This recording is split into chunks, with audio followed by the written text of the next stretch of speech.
Lance Blanford's with us, and he is our chair of the board. And he is also, you might know him from the Bardstown City School System, We Care Daycare, Whispering Wheels Roller Rink, and the Partners in Pediatric Therapy. So you usually stay pretty busy. So you've been working at home for a month now. How's that going? Is there things that you like, things that you don't like? It's rough. I never realized how much that I would miss going into the office every single day, and I'm chomping at the bits to get back at it. What I've tried to do throughout this process is just remain positive and then take advantage of all the resources some of the resources that we're going to cover today, and just continue on and move forward and just pray that this thing ends very quickly, and in the process we're saving lives as we're doing it. And so the positive thing that I have found is that I can take my laptop outside when the weather's nice. Hopefully we'll have some good weather coming, but I could do without the distraction sometimes. So right, yeah. So you brought this idea to me about us doing kind of a weekly video right now, just to kind of give some updates. What was your thought process behind this? What are you hoping to gain and provide to the community by doing this? Yeah, sure. So, the chamber here in Bardstown has been such a good communication tool and resource for employers and job seekers of the like. And over the last several years, our focus has been on workforce development primarily. And as all of this has kind of shifted, and we've been forced to change our workforce development efforts along with it. And at this point, with the confines of everything that we're dealing with the social distancing measures, and then of course the business operations mostly coming to a halt, I felt like it was the chamber, and I know that you and Lisa, you mentioned the same thing, is that it's our goal to get the information out to employers, because right. A lot of resources and a lot of information is being thrown at us. And sometimes you hear competing ideas or competing information, and so it's our goal to kind of make sure that we're telling you what information right. we're receiving, our take on it. Definitely don't take our word as the final word. Please don't do that. But we are hoping to share some information with you all today that will benefit employers, and kind of help you kind of weed through some of this as you move forward, because we know that you have a lot on your plate. So we thought we would help streamline that a little bit for you. Well, there's a lot of resources out there. And so one of the things that we've tried to do at the chamber is to put those resources on our website. And so right now, if you go to our website, you can download those resources in a PDF. It has lots of links. U.S. Chamber, you can link to Kentucky government. So there's a lot of resources that you can find that are going to help you.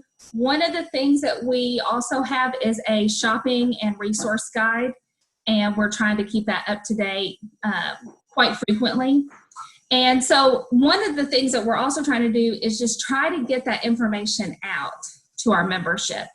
And so we just recently sent out an email, and hopefully our members got it, that the Nelson County Extension Office shared with us. And that was a pre-recording. And I want to make sure I get all these names right, because there's so much information that's out there. But that was with the Kentucky Small Business Development Center. And so they did a pre-recording. One of the things that came with this CARES Act was the Paycheck Protection Program, and that was at $349 billion.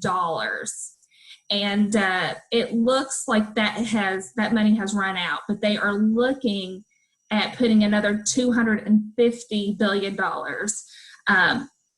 to kind of supplement people who do not get that money already.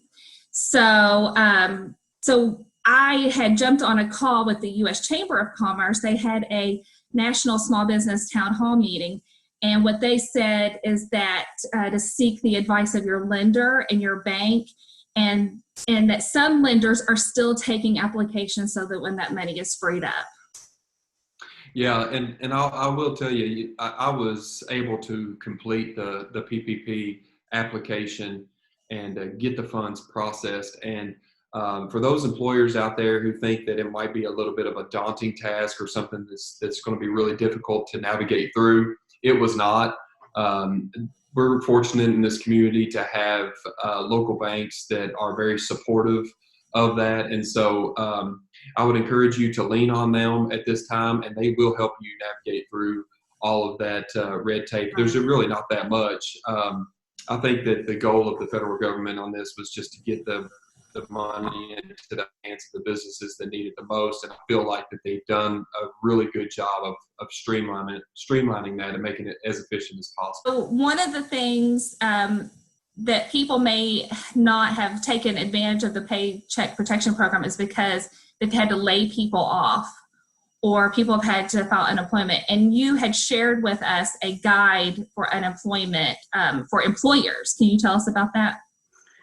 Yeah, sure. So this week, the Kentucky Education and Workforce Development Cabinet released an employer handbook for COVID-19. And again, this can be found on the Chamber website. It's a wealth of information. I'm not going to go through it all today, but what I would like to do is just kind of cover some of the main points. Really, the takeaway is from it is that the UI benefits have been some of the requirements have either been waived or temporarily changed. And those include 1 week, the 1 week waiting period before applying for unemployment is not in effect. You can apply right away. They've expanded the unemployment benefits to people that are not typically covered. So those employers that are self-employed or are independent contractors, that they've extended the benefits to be able to be accessed by those individuals. What I found interesting too was the work share program that they've highlighted in there. It's for employers that are working to avoid laying employees off, but that they can't afford to keep them on a full-time basis, and so they've reduced their hours. So there's a way for employees to actually get unemployment benefits, but also be paid by the employer. I think that there's going to be some additional information. I've been looking for some additional information on how the Paycheck Protection Program and the UI and that work share program kind of work together, and how we can, if we can use those paycheck protection funds in that work share program. I haven't gotten an answer back on that. We'll update you on that as well. Another thing is unemployment claims paid during the COVID-19 pandemic will not be charged to the employer accounts, and future employer tax rates will be negligible as it pertains to those UI claims that the employer has to pay out. Like I said, those are pretty much the highlighted points in this document. Some other information included is there's clarification on the difference between what a layoff is, what a furlough is, and what the work share option is. It talks about severance, supplemental pay, and benefits, and how they are impacted and how they impact UI insurance. And then the last thing that is in there is it helps you calculate unemployment insurance for your employees and potentially for yourself.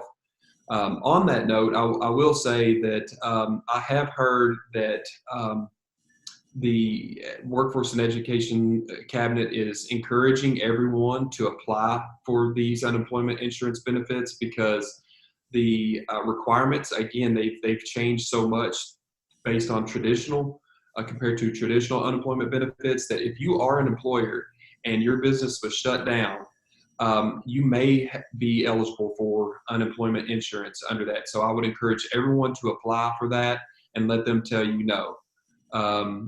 Because like I said, I think that there's some things up in the air, and they're working through and looking at things on a case-by-case basis, and you may in fact qualify. I've heard that. I've tried to take several webinars and been on some phone calls trying to filter through all this information. And the thing that I keep hearing is apply, apply, apply. Whether it's for disaster relief, whether it's for unemployment, just apply, just to see what you can have. Now, the city of Bardstown has released some information And their application process will start today, right, April 20th. And that is going to be on their website, an application. Can you tell us a little bit about that program as well? Yeah, so first off, kudos to Mayor Heaton, the City Council, and Kim Houston, everyone that's worked so hard on this. What a testament to our community and how they're supporting our local business in this program that they're doing. It's for businesses that are eligible, and I'll go over the eligibility requirements here in just a moment, but they're going to be eligible for funding, a grant funded $2,000. And it's really pretty much subject to some pretty simple restrictions. The business has to be within the city limits. You have to own the property or the building or have a lease that's active. You have to be current on city taxes and fees. Your total revenue has to be less than $1 million, or you have to have a business with less than 50 employees. You have to be open and operating before January 1st of 2020. You can't be a franchise, and you need to be categorized as a non-essential business that has been closed during this time by the governor. Again, those are the restrictions. The application can be accessed online at the city's website. As you mentioned, that's going to be available on April 20th, which is today, and then it's going to last through May 4th. The directions and all of the application, everything that you need can be accessed on that website. Again, what an opportunity to help out the local businesses in our community. We certainly appreciate that. I know that too, they are looking for donations to help to continue to offer and expand that grant money to other businesses. There is also a nonprofit side of that can be eligible. Again, all of that information is on the website, on the city's website. And the nonprofits, they can contact United Way for that. Tri-County That's right. Way, correct. So, so this is our first weekly engage, but definitely check out our website.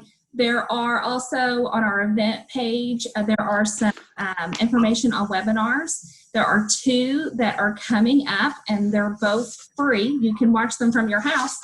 And the Chamber's been working hard at getting these out to people. So Google, we usually do the Google live streams at the office, and people bring their lunch, and we usually have a good time watching those together. But you can watch this one from your home, and it's May 6th, and it's manage your business remotely in times of uncertainty. So it was going to be about something else, but they've changed it to kind of give people some information about what we're going through right now. The other one is going to be, and we're still determining a date, but it'll be a webinar with Jason Ballard. He has done some other Accelerate classes for us. He did one on customer service and how to engage employees. Last year, he did 2 of those. And he is going to do a webinar, Lead Through Adversity and Achieve More. And we're working on a date for that. But those webinars can be found on our event page. You can also view, like I said before, all the resources. And we'll get some more guests on here. It's just me and Lance today, but we'll get some more guests on here in the weeks to come. And so if you have any comments or questions, you can put them in the comment section, or you can email or message the chamber, and we'll try to get those answers for you. Was there anything else you want to say, Lance, before we start? No, thank you all. Yeah, very much. I think we're going to be posting this every Monday. At 10 We'll try o'clock. to get, right, yeah, we'll try to get as much information from the previous week as possible. If we miss anything by the time that we shoot this, then we'll follow it up the following week. So, again, this is just a way for us to service our membership and let you all know how much we appreciate you and try to help you through this tough time. Hang in there. We'll make it, right, Lisa? That's right. That's right. So we'll see you next week. Thank you.